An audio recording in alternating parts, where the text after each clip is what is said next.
Alô, galera, beleza? Edra aqui, galera. Bora pra mais esse vídeo, galera. E olha, infelizmente eu vou falar uma coisa pra vocês, galera. A gente tem que ficar de olho na Selic, sim, tá? Por que isso te importa? Então, veja esse vídeo até o final que você vai entender. Se você quiser ver esse vídeo inteiro na íntegra aqui do Thiago Negro, galera, vai na descrição do vídeo que tem lá o vídeo inteiro, beleza?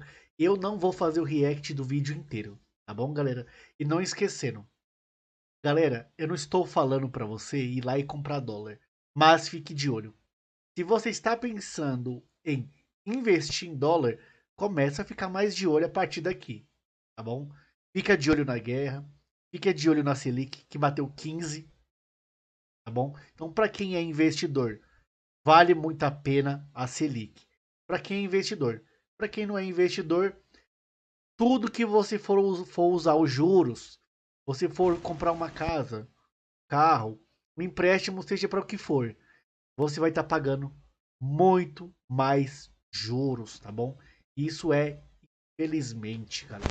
Mas bora aqui entender um pouquinho sobre a Selic com o Thiago Negro, beleza? E galera, já dá o like, vai no canal do Thiago Negro, se inscreve, dá like e dá like aqui também. Ajuda esse canal que não é monetizado ainda, galera. Dá muito trabalho fazer esse react, então bora lá aí, ó. E presentão para vocês, tá? 2 presentes eu vou dar pra vocês aí no final do vídeo, então veja até o final, tá bom? Então bora lá. Selic em 20 anos. Não aguento mais fazer vídeo da taxa Selic subindo. Meu Deus do céu. Esse vídeo vai ser dividido em 4 partes. Primeiro, eu vou explicar o porquê que a Selic explodiu, como isso aqui ameaça o seu dinheiro. Depois eu vou falar sobre o grande problema que ninguém tá vendo e eu vou te mostrar esse problema. Terceiro, vamos falar da bomba relógio do governo, como a dívida pública pode quebrar o Brasil. Quebrar o Brasil. Não é um sensacionalismo, tá? Isso daqui é sério. Eu vou falar sobre isso pra vocês. Em quarto, como proteger e multiplicar o seu dinheiro em meio à crise, porque isso também é possível. Geralmente é onde o dinheiro troca de mãos e a ideia é a gente falar sobre isso, tá? Com menos ênfase, mas a gente vai falar sobre isso. Vamos começar, mas antes disso eu tenho um pedido pra você. Você tem noção quanto tempo demora pra fazer esse vídeo? Daqui é um estudo bizarro, slides. Meu time, assim, trabalhou por alguns dias pra fazer isso. Eu tô aqui, a gente vai editar, é uma coisa complexa. Se inscreve no canal, clica no botão de curtir, isso daí ajuda demais o canal. Então, faça isso, por favor. Por que a Selic explodiu e como isso ameaça seu dinheiro? Vamos começar olhando para o histórico da taxa Selic. Aqui é 2006. Faz muito tempo, faz 20 anos já. Taxa Selic caindo para 11,25%, aí ela subiu para 3,75%, aí diminuiu para 8,75%, subiu para 12,5%. Ela nunca desce de uma vez, nunca sobe de uma vez, ela vai seguindo um fluxo e caiu para 7,25%, aí subiu para 14,25%. Porrada de novo, voltou para normalidade.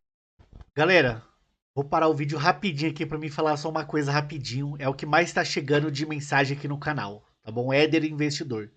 E se você não é inscrito, já se inscreve aqui no canal, dá o like. Vai nesse último vídeo aqui e pega seu e-book de finanças grátis. Beleza? Galera, estão me perguntando, e aí? Banco do Brasil é uma oportunidade ou é o momento de vender as ações que tiver do Banco do Brasil? Entenda uma coisa, galera. Primeiro você tem que entender qual é o seu objetivo em comprar ações ou vender ações do Banco do Brasil. Você tem que entender qual é o seu objetivo, tá? O meu objetivo com a minha carteira é se aposentar. Eu mesmo construir a minha aposentadoria. Eu não estou esperando por aposentadoria de governo, tá? Eu nem acredito em governo, galera. Não interessa quem é o governo. Se é um cara de esquerda, se é um cara de direita. Eu não espero pela ajuda de governo nenhum. Você entendeu? Então eu estou fazendo eu mesmo a minha aposentadoria. Então, galera, eu estou comprando mais Banco do Brasil. E eu tô achando bom que tá R$ 21, tá? Tá descontado, sim. Mas pra mim faz sentido. E coloca pra mim aí nos comentários. E pra você, faz sentido comprar ou faz sentido vender? Coloca pra mim aí, galera. Beleza? Mas eu tô comprando. Beleza? Então, isso eu tô falando pra vocês pra me responder. É o que chegou essa semana de mensagem perguntando sobre o Banco do Brasil, tá bom, galera? aqui. O que aconteceu? Caiu para 2%. Meu, eu lembro desse momento belíssimo. Taxa de lá embaixo, otimismo, a gente pensando tudo vai mudar, tudo vai melhorar. E aí vem, né, querida pandemia, e aí pá, 3,75%, subimos novamente, caímos para 10,5% e hoje estamos aqui em 15%. Bom, por que a gente tem uma Selic tão alta assim? Isso aqui A maior Selic em 20 anos, viu, galera? 15%. A maior de 20 anos. Não esquece. E se vocês forem avaliar, né, galera? Tem 20 anos também que esse grupo de esquerda tá tomando conta do nosso país aí. E aí eu faço uma pergunta para vocês. Se em 20 anos a nossa educação não melhorou, a saúde não melhorou, e aí? Vocês pretendem em 2026 continuar votando no mesmo grupo? Coloca para mim nos comentários, Éder. Vou continuar votando nele que eu acho melhor. Ou não vou votar mais nele porque não tô achando tão bom. Coloca para mim aí com educação nos comentários, beleza? que premia alguém que tem muito dinheiro e não quer produzir. Deixa a grana lá investida e é isso. Para que eu vou botar o dinheiro na economia? Deixa lá o dinheiro que tá bom. Dois motivos do porquê que a taxa Selic é tão alta no Brasil. O primeiro deles é o dólar nas alturas. Quando o dólar tá muito alto, a gente geralmente tem uma taxa de juros mais alta. Então, olha o que aconteceu com o dólar. Eu lembro do dólar lá atrás, 1 para 1. O dólar era R$1 para $1. Aí aqui ele ainda era baixo, mas parecia alto na época, né? 2,38. E ele subiu até chegar nos 6,40 praticamente. E voltou um pouquinho para 5,5 agora. Mas ele subiu 155% nesse período. E aí, para você ter uma noção, quando o dólar sobe, tem empresas e produtos que você consome no dia a dia que estão atrelados ao dólar. Aqui estão só alguns deles. Então, sabe aquele sucrilhos gostoso que você toma com a sua família, aquele domingo de manhã, um suquinho de laranja do comercial americano e colocar na sua cabeça que tudo isso é saudável? Então, isso aqui tem um precinho em dólar. Sabe a pasta de dente que você usa todos os dias? Tem um precinho em dólar. Sabe o tênis maneiro que você consome para ficar lá descolado? Tem dólar. Aplicativo é dólar. Você paga... Galera, só uma ideia para vocês aqui, tá?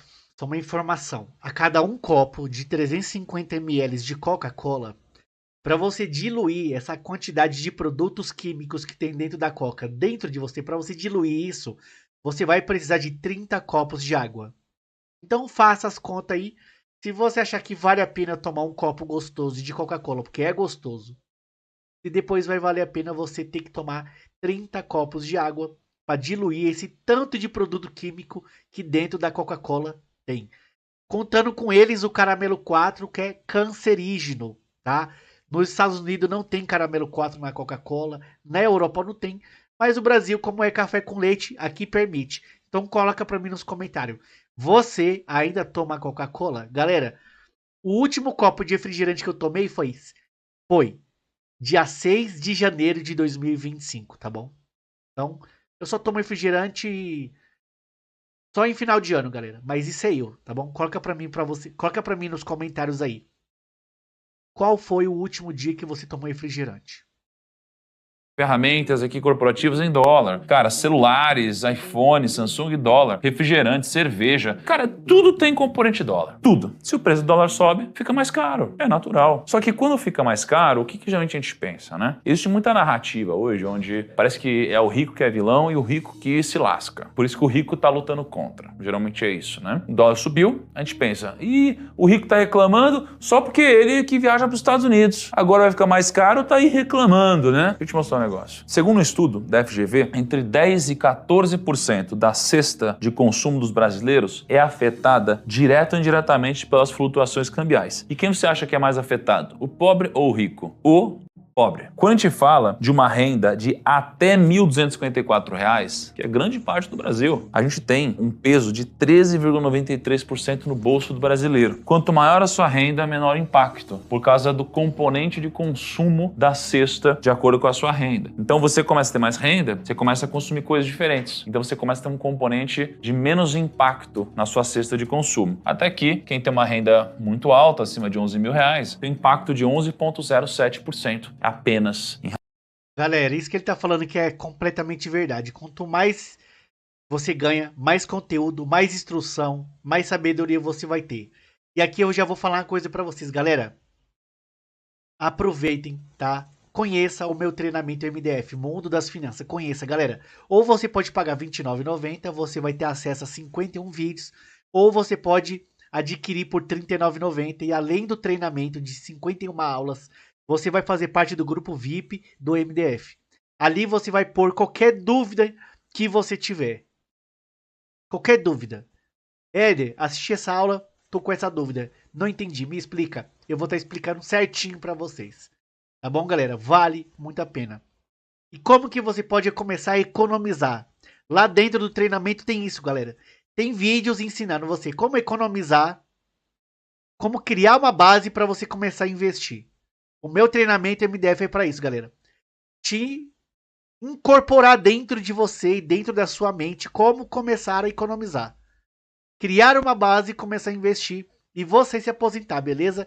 Então se fez sentido para você o MDF, galera, ou você vai no QR Code que tá aí aparecendo de vez em quando, ou você pode ir na descrição do vídeo que tem um link. Clica lá, você vai falar diretamente comigo e aí eu vou explicar direitinho, melhor ainda, o MDF. Se fazer sentido, você adquire.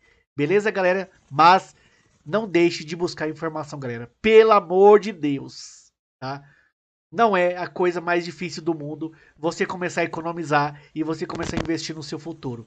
E não se esqueça, você não está cuidando só do seu futuro, você está cuidando também da sua família, beleza?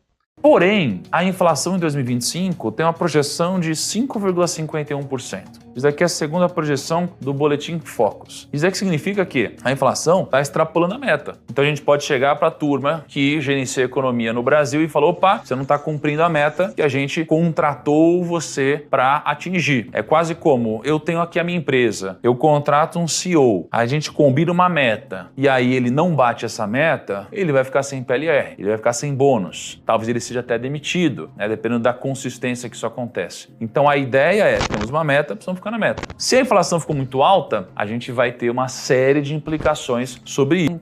Então se eu aumento a taxa Selic, eu tenho menos incentivo a gasto e mais incentivo à poupança, a guardar dinheiro. E se eu tenho menos incentivo a comprar, eu tenho menos gente comprando, menos dinheiro indo para a economia e aí eu tenho então menos pressão sobre os preços para cima. Porque tem menos gente comprando, então os preços eles dão uma diminuída ou eles não sobem tanto assim. Alta de taxa de juros, inflação mais baixa. Só que o problema ele não para por aqui. Isso daqui é simples, tá? Eu vou te mostrar o que quase ninguém tá falando. E é aqui que eu quero que você comece a prestar mais atenção ainda no vídeo. Vamos falar do segundo ponto, então, dessa obra-prima. A gente vai falar do grande problema que ninguém tá vendo e eu vou te mostrar agora. Existe algo chamado resultado primário. Isso daqui é o percentual do PIB. O resultado primário é a diferença entre...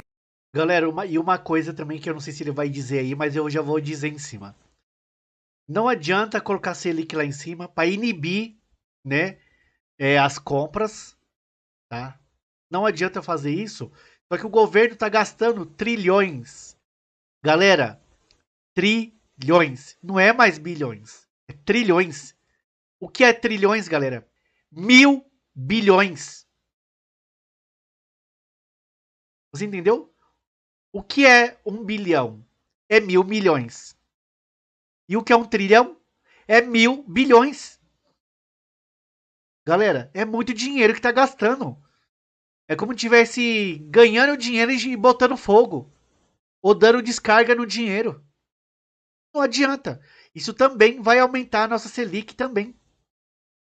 Receita e despesa do governo. Então o governo ele tem uma receita, é o dinheiro que entra. Esse dinheiro que entra vai ser o quê? Arrecadação. Então você paga um imposto, opa, vai entrar dinheiro para o governo. Só que o governo vai pegar esse imposto e ele vai gastar. Vai gastar para pagar salário, muitas vezes, de políticos. Vai usar esse imposto para investir em projetos sociais, dar benefícios, muitas vezes, para a população. Então ele tem as receitas e tem os gastos. Só que quando a gente olha para a nossa economia aqui de 2003 até fevereiro, até metade de 2014, a gente tinha um boom de commodities. A gente estava vendendo bem por um preço legal as commodities do Brasil. Isso daqui fazia as nossas receitas subirem. Como as nossas receitas subiam, a gente vendia mais do que a gente comprava. A gente então tinha mais receita do que despesa. Então a gente tinha um superávit em percentual do PIB. Só que aí a gente teve, de 2014 para frente, 8 anos no vermelho. A gente teve uma recessão econômica aqui e a gente teve o Covid aqui aqui. Por isso você vê que a gente teve um resultado primário pífio nesse momento, só que durante a pandemia. Então o mundo inteiro de alguma forma sofreu. Nesse momento, imagina a situação econômica. Vocês lembram disso? Era um pau quebrando para todo lado, todo mundo desesperado e gente morrendo, inclusive. Só que aqui a gente teve o auxílio emergencial, que pagou mais de 288 bilhões de reais para garantir proteção social aos brasileiros. E aí, depois de 8 anos no vermelho, as contas do governo tiveram um superávit de 54 bilhões em 2022. Então, nesse pontinho, o governo conseguiu arrecadar uma grana. Então, o Brasil teve um superávit. Só que esse superávit veio em grande parte disso daqui também. Petrobras foi a segunda maior pagadora de dividendos do mundo em 2022. Só que quem é o dono da Petrobras? O governo tem 37% da Petrobras, então ele recebeu boa parte desses dividendos. E olha que interessante, 21% é dos brasileiros e 42% é de não brasileiros. Então, você tem não só o governo recebendo esse dinheiro, mas você tem também muita gente de fora do nosso país recebendo também. Porém, os dividendos foram tão altos que a gente teve um superávit. E além disso, a gente também teve muitos novos impostos. O governo Lula subiu ou criou impostos 24 vezes desde 2023, que é uma a cada 37 dias. Então, a gente começou a aumentar mais ainda a arrecadação. Porém, a gente ainda tem um déficit. Significa que mesmo com tudo isso, a gente ainda tem um prejuízo. Se o país é uma empresa, ele está tomando prejuízo. Você não quer ter uma empresa que toma prejuízo. Só que a gente ainda está com déficit e a pergunta é, será então que a gente não está arrecadando tanto? Porque a arrecadação aqui é a receita. É igual chegar para uma empresa e falar, putz, estou com muito custo aqui, né? Então estou tomando prejuízo. Eu falo, então vende mais. Se você vender mais, você consegue ter um resultado positivo na empresa. Quando eu chego para o governo fala, putz, o custo está muito alto. Eu falo, então vende mais. O vender mais dele é arrecadar mais dinheiro. Só que aí eu vou ver e eu me questiono, será que está faltando venda? Será que está faltando arrecadação, então, nesse caso? Isso daqui é a linha de arrecadação federal desde 1996. No ano de 2024, ano passado, o Brasil arrecadou 2,65 trilhões de reais. Foi a maior arrecadação dos últimos 30 anos. Eu falei, opa, peraí. Então o problema talvez não esteja na arrecadação. Por que tá todo mundo falando sobre aumentar imposto toda hora, se eu já estou arrecadando no nível recorde? O país nunca arrecadou tanto assim. Em janeiro até 23 de abril desse ano, o governo arrecadou mais de 1,27 trilhão de reais. Esse ano aqui. E se a gente for olhar entre 1º de janeiro e 23 de abril, a gente está falando que já foi 30,96% do ano. Se eu fizer uma regra de 3, significa que, se eu fosse anualizar essa arrecadação, daria 4,10 trilhões de impostos que a gente arrecadaria esse ano. Se eu fosse jogar isso no gráfico, seria algo desse porte. Poxa, não é tão justa essa comparação, por quê? Porque tem alguma sazonalidade mesmo, né? A gente arrecada bem no começo do ano, meio do ano é um pouco mais fraco, final do ano a gente volta a arrecadar bem, porém é só pra gente ilustrar um pouco do tamanho da arrecadação. Caraca, a gente está arrecadando muito dinheiro. Mas os gastos públicos já ultrapassaram 1,6 trilhão, segundo os dados do impostômetro e da plataforma.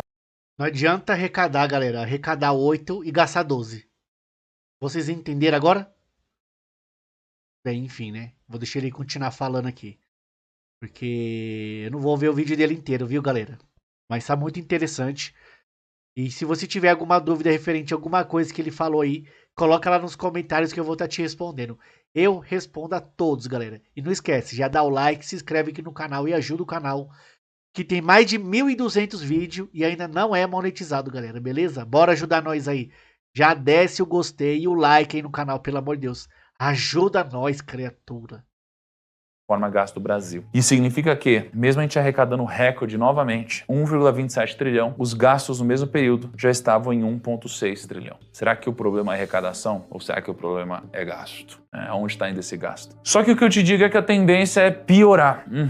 A tendência é piorar. Por mais que eu tenha as minhas convicções e opiniões, a ideia não é ficar falando mal de um político ou de outro e tal. Tô te trazendo o que está acontecendo e vai acontecer. Aqui você tem uma curva de aprovação e desaprovação do governo Lula. Ele tinha uma aprovação bem alta, só que ele está no pior nível de aprovação dele da história. E no nível de desaprovação ele está no maior nível da história. Imagina só, você está na cadeira de presidente do país. Quando você está na cadeira cadeira de presidente do país, você precisa olhar para várias coisas. Essa é uma delas, porque se você tem uma desaprovação muito alta, você tem vários problemas. Você tem um problema de dificuldade de se reeleger, você tem um problema de passar muitas vezes coisas que você acredita que são melhores para o país. Então você tem dificuldade nisso, porque você começa a ter o povo menos te apoiando, menos do seu lado. O que você começa a fazer? Você começa a ter medidas para aumentar esse grau de popularidade e aprovação, tá? Então, num recorde de desaprovação, é natural que aconteçam coisas como essas que eu vou mostrar para vocês agora.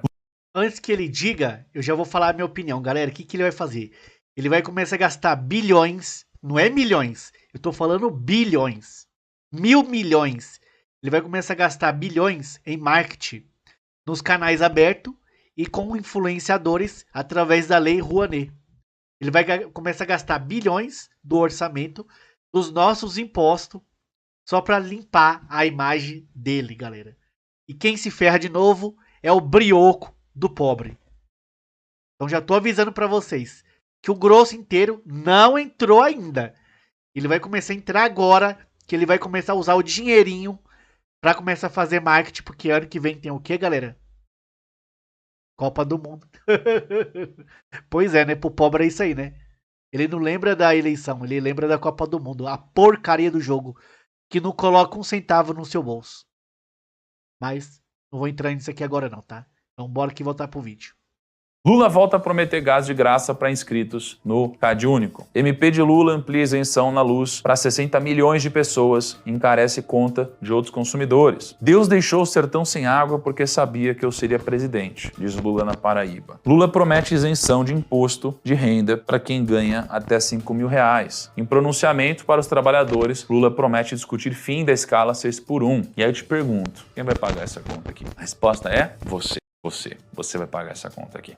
É isso que vai acontecer. E veja como que isso vai acontecer. Lula dá sinal verde à proposta de Haddad para aumentar a tributação de aplicações financeiras. Fim da isenção de LC e LCA tem impacto estimado em 18 bilhões, avalia XP. FIIs e Fiagros vão perder isenção. Entenda a proposta da MP para tributar os dividendos. O governo prevê arrecadar 10,5 bi em 25 e 20 bi em 2026 com o MP que aumenta impostos. O governo Lula subiu ou criou impostos 24 vezes desde 2023, uma a cada 37 dias. E com todos esses impostos, o governo ele prevê um superávit, 34 bilhões em 26. Isso daqui é com tudo isso que eu mostrei para você acontecendo, com todas essas medidas de aumento de imposto, de tudo isso aqui, para a gente conseguir ter um superávit de 34 bilhões em 26. Mesmo com um superávit desse, a gente estaria aqui ainda. Ou seja, com superávit ligeiramente acima de zero. Só que tem um probleminha nisso tudo. O superávit é o lucro, seria equivalente ao lucro do país antes de pagar os juros com a dívida. Mas você tem noção da dívida que o país tem? Quando eu digo a dívida que o país tem, você precisa entender que não é o país, é você. Porque você está aqui e você é dono de uma parte do país, metaforicamente, então você deve isso também. Por isso que vão tributar lá o seu salário, a sua renda, seus investimentos, a sua produção, porque você tá aqui dentro.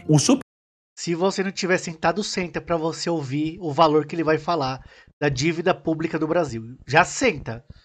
Se tiver em pé, escuta o que eu tô falando. Senta. O superávit de 34 bilhões é antes de você pagar os juros da dívida. Vamos falar sobre os juros da dívida, porque é aqui onde a casa começa a cair. E aqui a gente vai falar da bomba relógio do governo, que de fato é o como a dívida pública pode acabar quebrando o Brasil se a gente não fizer nada. Lembra que a taxa de juros, a Selic, está muito alta? E hoje a gente está aqui em 15%. A gente está próximo das nossas máximas históricas. E quando a gente olha para a dívida pública em relação ao PIB, adivinha só, a gente está também no maior valor da história. Nunca estivemos numa dívida pública tão alta desse gráfico aqui, desde 91. O nosso recorde foi aqui próximo de 2001 e a gente está próximo disso de novo. Então imagina que a dívida pública é tudo que o país deve, porque o país ele geralmente gasta, se financia e paga no prazo. Só que essa dívida ela vai crescendo, vai virando uma bola de neve. Está numa relação gigante da dívida. Só que se a gente olhar para a nossa dívida hoje, esse é um dado muito importante, como que a nossa dívida está distribuída? Então imagina, eu devo e eu preciso pagar. Você tem uma parte da dívida que está atrelada à inflação, você tem uma parte da dívida que está atrelada ao dólar, uma parte que está atrelada ao pós-fixado. Então a gente está aqui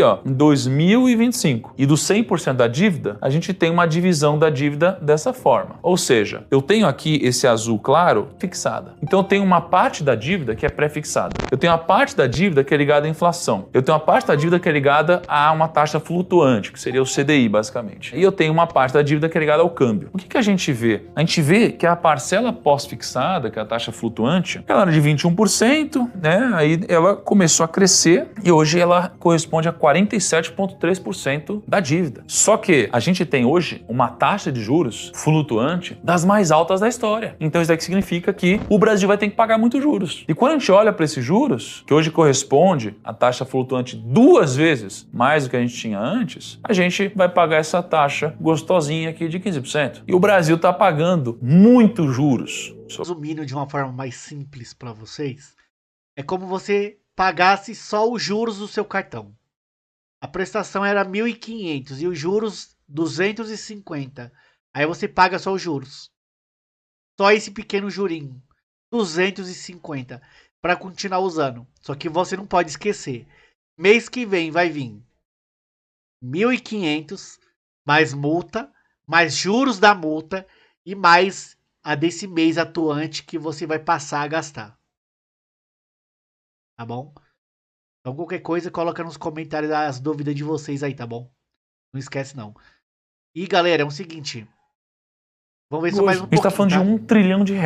O Brasil ele se aproxima do gasto histórico com juros por conta da Selic de R$1 trilhão.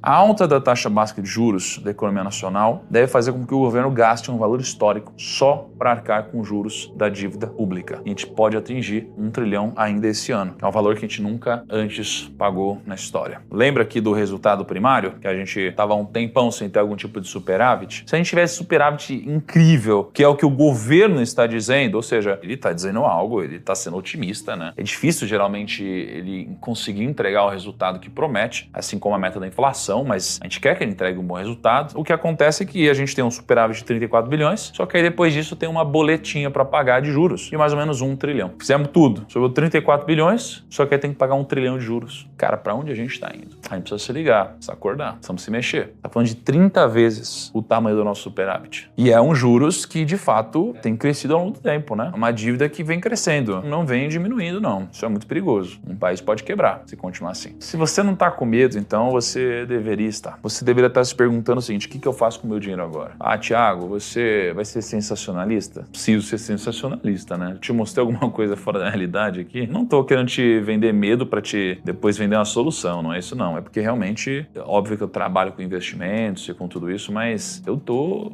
genuinamente preocupado. Eu invisto meu capital e não tem para onde fugir. Eu preciso diversificar meu capital da forma correta nesse momento. E talvez alguns de vocês estejam passando pela mesma coisa, né? Cara, e agora? O que eu faço? Tenho grana, preciso investir em algum lugar, tô com medo, mas e aí, o que eu faço? É agora que a gente entra na quarta parte do vídeo. Essa quarta parte, ele tá explicando sobre você investir, galera. Primeira coisa que você tem que fazer: estuda acerca do dinheiro. Aprenda a vincular e mexer no dinheiro. Aprenda a economizar. Aprenda o valor do seu dinheiro. Para você que ganha R$1.500, você não tem que comprar um iPhone e pagar 1.000 conto por mês. Você que ganha R$1.500, você não pode inventar de comprar uma moto de 25 mil, né, para pagar R$1.000 por mês. Não faça isso, criatura, pelo amor de Deus. Estuda sobre o dinheiro, tá? Pode estar fazendo o Afinclass aí do Thiago Negro, que tem link lá na descrição do vídeo dele. E tem link aqui abaixo da descrição do vídeo dele. Então se você quiser ver o vídeo completo, vai lá na descrição, pega o link, clica lá e você vai ser direcionado. E aí você pode estar adquirindo o treinamento da Finclass dele. Ou vem aqui no meu MDF, Mundo das Finanças. Galera, o objetivo aqui do meu treinamento é aprender a economizar, criar uma base sólida e começar a investir. Esse é o objetivo do meu treinamento. Então, esse é o objetivo que todo brasileiro tinha que ter agora, galera. Aprender a valorizar o dinheiro, enxugar os seus gastos, estudar acerca de dinheiro e começar a investir. Tá? Quando você coloca lá na renda fixa, hoje ela te paga 1,2 de prêmio por mês. 1,2 que é o resultado de 15 pontos aí da Selic. Se você coloca lá, galera, R$1.000 no mês, né? Vai te render quanto? R$10. Só que é R$10. 10 não, né? Vai dar em média ali uns R$12. Galera, É 12 reais que você ganhou sem fazer nada. Nada. E isso eu falei de R$ 1.000. Agora você imagine 1 milhão de reais. Você vai estar pegando entre 12 a 13 mil reais. Sem fazer nada, galera. Você entendeu? Nada. Você só aplicou aquele dinheiro.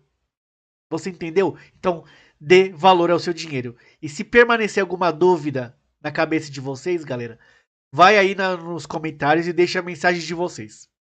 Por hora, fiquem com Deus. Que Deus abençoe a vida de vocês. Abençoe a vida financeira, o emprego, a saúde de vocês. E galera, não esqueça. Dê o like, se inscreve no canal e estude acerca do dinheiro. Valeu, galera, e tchau!